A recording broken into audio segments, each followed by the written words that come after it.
Thank you, Danny. Very interesting talk. But I do not understand why you are so afraid of me.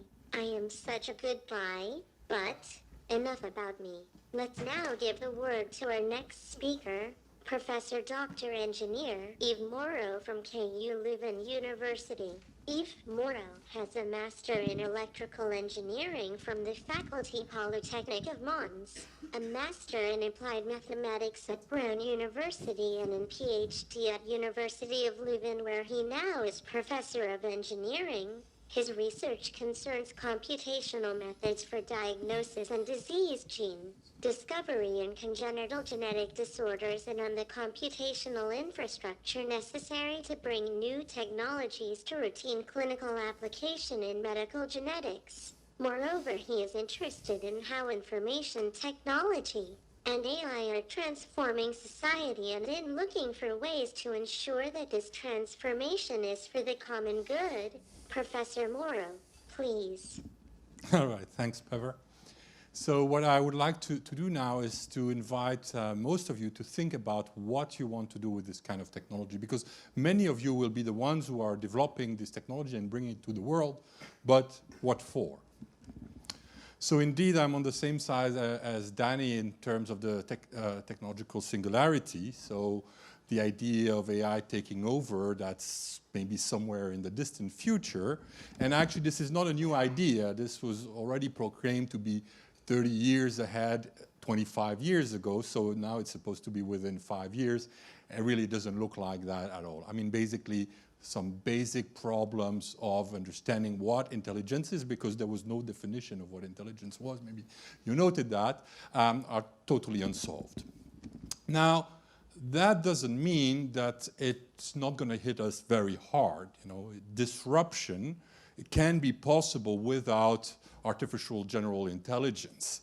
And in fact, technology has been disrupting our societies for a long time. And this is a quote from the 1920s, where basically they were already complaining about how quickly technology was ripping the world apart and changing things. And you can go back in history. You'll find that in the 17th century, you can go back down to the Greeks. They were already saying how powerful technology was and how powerful it was at changing the world. So even if you think about, what are the forces driving the change in the society, well, if you think even about Marx and economic determinism, actually it's technological determinism. The Industrial Revolution that inspired Marx's historical analysis is about how technology disrupts society. Now, there is some really good news, because I'm going to be sometimes a little critical. I want to say that I'm a big believer in technology, and technology, together with also a lot of important social and political institutions, not just technology, have brought the world forward. And this is a very interesting and very positive graph. It's the increase of life expectancy across the world at different times. So you can see the share of the world population on the x-axis and the life expectancy. So in the 1800s, you could see that actually Belgium was leading the pack, was the country with the highest life expectancy, but it was around 40 years.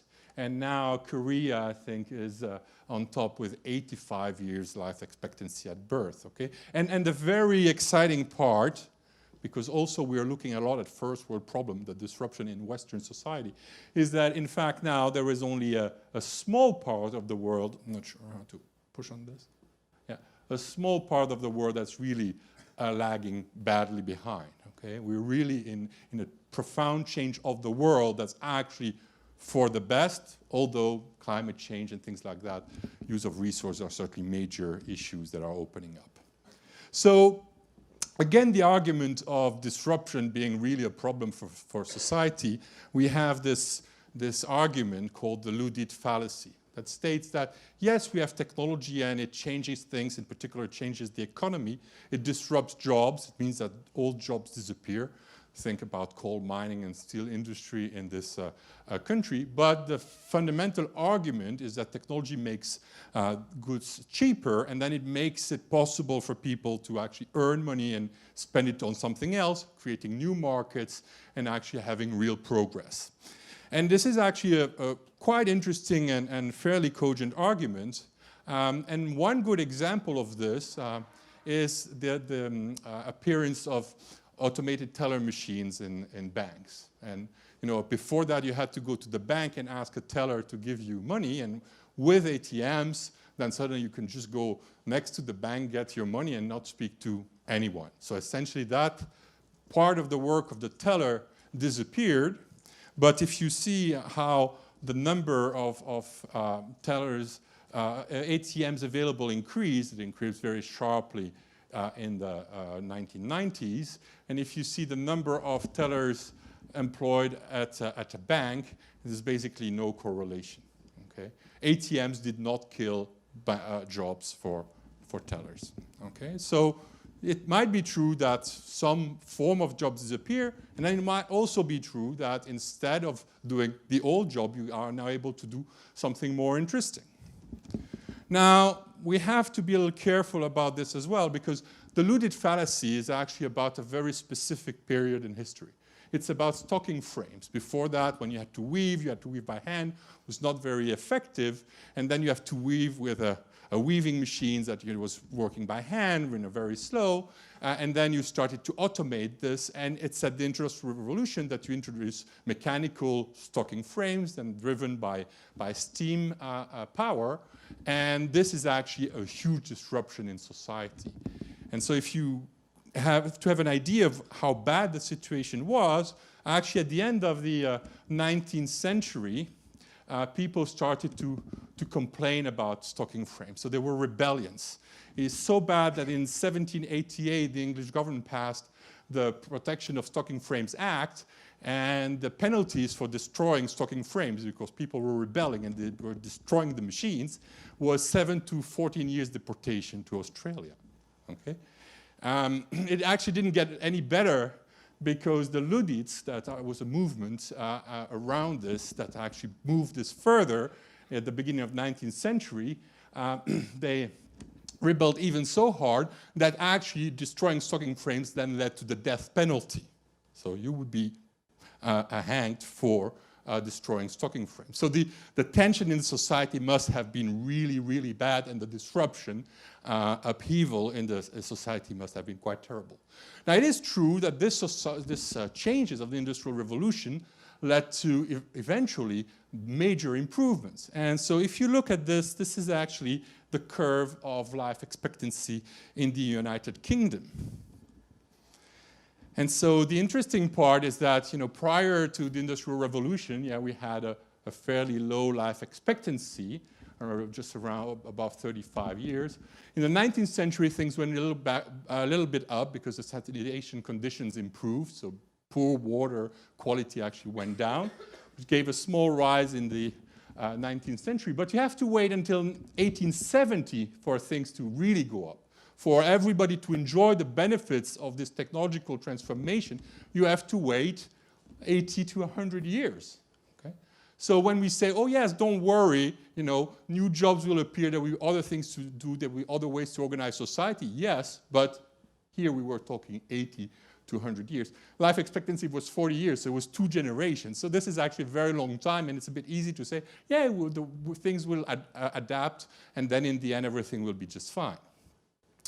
So these were mechanical machines. Okay? And so the main paradigm, let's say till the 1950s, was that of mechanical machines. And what we're building today are actually still machines. I think this is a very central point. We're building still machines, but there's a different type of machines. They are cognitive machines. And if I have to point at the key elements of using AI to actually build this new type of machines, it's the idea that you can handle large volumes of data, that you can handle unstructured data, that might be the contrast with information technology as we have been used to it, able to handle natural language and be fully scalable.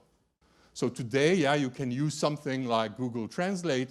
Millions of people can use it. It's perfectly scalable. You just type text. You can translate it in like 50 languages. I've used it for the most remote languages. It's not perfect. I mean, apparently there's some big improvements coming, but I can tell you lots of languages where it's really, really quite poor. But there is no need for these machines to be smarter than humans. the scalability, so the idea that we can actually inject this into economic process, that's the more important thing. What can we do with these machines, even when they're not as good as humans, because we can scale them, to millions of people. So what I think the big change is that will emerge is actually that we have these cognitive machines, I call them cogs, and actually we have people, and the big news is you need smart people. This is going to be a big line in society, is that, yeah, if you're well-trained, if you're well-educated, if you have good psychological skills, yeah, the sky is the limit. But there'll be other people, and what are we going to do with them? So if you take these really smart people and give them these really smart machines, they'll be able to do the greatest things. And so bringing together the cogs and the peers is what I call the connective. To give an example of the kind of things we can expect to see, well, WhatsApp. You remember WhatsApp? It was bought by, was 55 employees. It had 400 million users. It's kind of a dumb communication system. I mean, it's not really smart AI at all.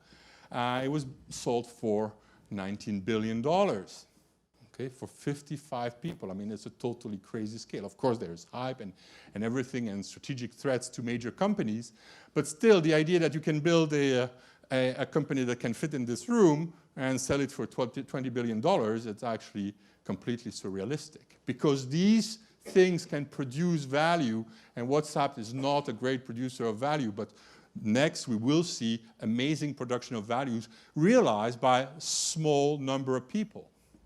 Okay? And so there we can expect severe disruption. On what scale exactly? We don't know. How quickly? We don't quite know. What we know is that it's coming.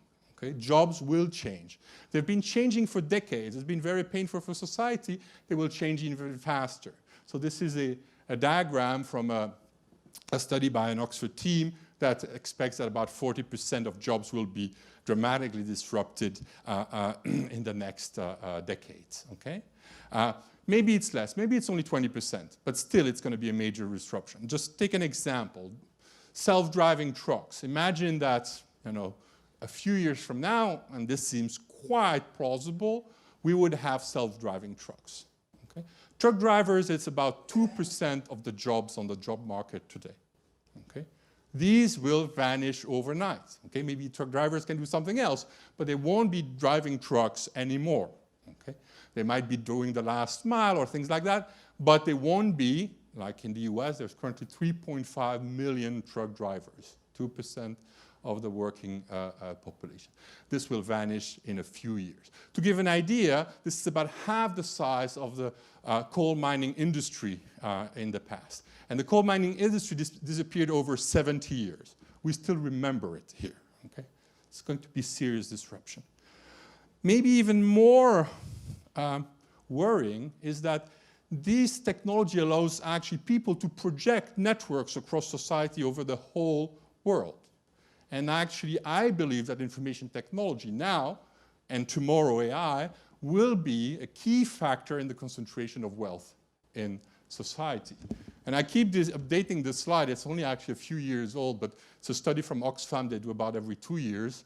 And when they started, the richest 85 people in the world actually had as much wealth as the half poorest half of the population. And then it went to 62, and last time it was at 8. Okay? So there is an amazing concentration of wealth because the technology allows you to project your networks of control across society if you are the people in charge. So now we arrive at a point where we need to ask, what do we want from technology? Why do we like technology? I mean, the real answer is because it's cool. I mean, I'm a professor of engineering. Why do I do technology? Because it's cool. I mean, it's really exciting. I love it. Okay?